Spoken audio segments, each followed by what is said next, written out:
2020 ലോകകപ്പിൽ നിന്ന് ബംഗ്ലാദേശിനെ പുറത്താക്കാനുള്ള തീരുമാനം വലിയ ചർച്ചയും വിവാദവുമായി മാറിയിരുന്നു. സുരക്ഷാ കാരണങ്ങൾ ചൂണ്ടിക്കാട്ടി ഇന്ത്യൻ മണ്ണിൽ കളിക്കാൻ സാധിക്കില്ലെന്ന കടുത്ത നിലപാട് അവർ സ്വീകരിച്ചതോടെയാണ് ICC ബംഗ്ലാദേശിനെ ടൂർണമെന്റിൽ നിന്ന് പുറത്താക്കിയത്. എന്നാൽ രാഷ്ട്രീയ കാരണങ്ങളാലുള്ള ഈ തീരുമാനം കളിക്കാരെ സംബന്ധിച്ച് വലിയ നഷ്ടമാണ് ഉണ്ടാക്കിയതെന്ന് തുറന്നു പറഞ്ഞുകൊണ്ട് ഇപ്പോൾ രംഗത്തെത്തിയിരിക്കുകയാണ് ബംഗ്ലാദേശ് ക്രിക്കറ്റ് ടീം സഹപരിശീലകൻ മുഹമ്മദ് സലാഹുദ്ദീൻ. വിഷയം ഇത്രയും വഷളാക്കിയത് ബംഗ്ലാദേശ് കായിക ഉപദേഷ്ടാവായി സേവനമനുഷ്ഠിച്ചിരുന്ന ആസിഫ് നസ്രുലാണെന്നും പരിശീലകൻ പറയുന്നു. വിഷയത്തിൽ ബംഗ്ലാദേശ് താരങ്ങളെ നേരിട്ട് കണ്ട് സർക്കാർ തീരുമാനം അറിയിച്ചത് ആസിഫ് ആയിരുന്നു. എന്നാൽ ബംഗ്ലാദേശിനെ പുറത്താക്കിയതിന് പിന്നാലെ ക്രിക്കറ്റ് ബോർഡും താരങ്ങളുമാണ് ഇന്ത്യൻ മണ്ണിൽ കളിക്കേണ്ടതില്ല എന്ന തീരുമാനമെടുത്തതെന്നായിരുന്നു ആസിഫിന്റെ അവകാശവാദം. ഇക്കാര്യമാണ് മുഹമ്മദ് സലാഹുദ്ദീൻ ചോദ്യം ചെയ്യുന്നത്. അയാൾ ഒരു നുണയനാണ്. ടീമിലെ ചില താരങ്ങൾക്ക് വലിയ മാനസികാഘാതമാണ് ലോകകപ്പ് കളിക്കാൻ കഴിയില്ലെന്ന തീരുമാനമുണ്ടാക്കിയത്.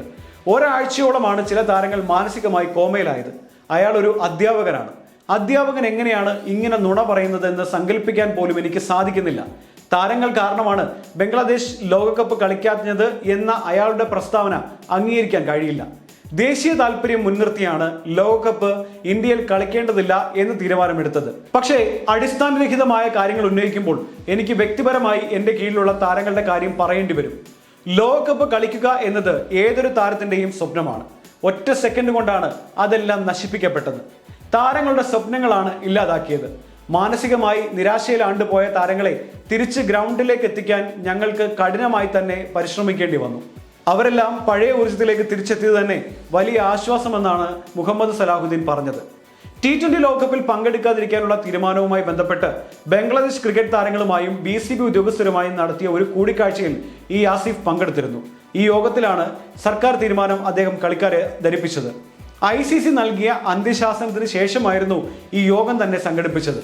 എന്നാൽ ബഹിഷ്കരണ തീരുമാനത്തിൽ ഉറച്ചു നിൽക്കുകയാണെന്നാണ് യോഗശേഷം ആസിഫ് നസ്രുൽ പ്രഖ്യാപിച്ചത്. തുടർന്നാണ് ICC ബംഗ്ലാദേശിനെ പുറത്താക്കുകയും സ്കോട്ട്ലൻഡിന് പകരം അവസരം നൽകുകയും ചെയ്തത്. ഏതായാലും ബംഗ്ലാദേശ് താരങ്ങളുടെ കഴിവ് ലോകരാജ്യങ്ങൾക്ക് മുന്നിൽ പ്രകടിപ്പിക്കാൻ ലഭിച്ചിരുന്ന മികച്ച ഒരു അവസരവും ഒപ്പം തന്നെ ICCയിൽ നിന്ന് വലിയൊരു സാമ്പത്തിക നേട്ടം ലഭിക്കാനുള്ള ഒരു സാധ്യത കൂടിയാണ് ബംഗ്ലാദേശ് ക്രിക്കറ്റ് ബോർഡ് ഈ ഒരു രാഷ്ട്രീയ തീരുമാനം കാരണം നഷ്ടപ്പെടുത്തിയത് എന്ന് പറയാതിരിക്കാൻ കഴിയില്ല.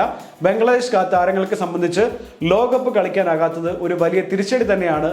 ഏതായാലും ICC ബംഗ്ലാദേശിനെതിരെ കൂടുതൽ നടപടി എടുക്കില്ലെന്നാണ് ഈ ഘട്ടത്തിൽ നമുക്ക് ലഭിക്കുന്ന റിപ്പോർട്ടുകൾ.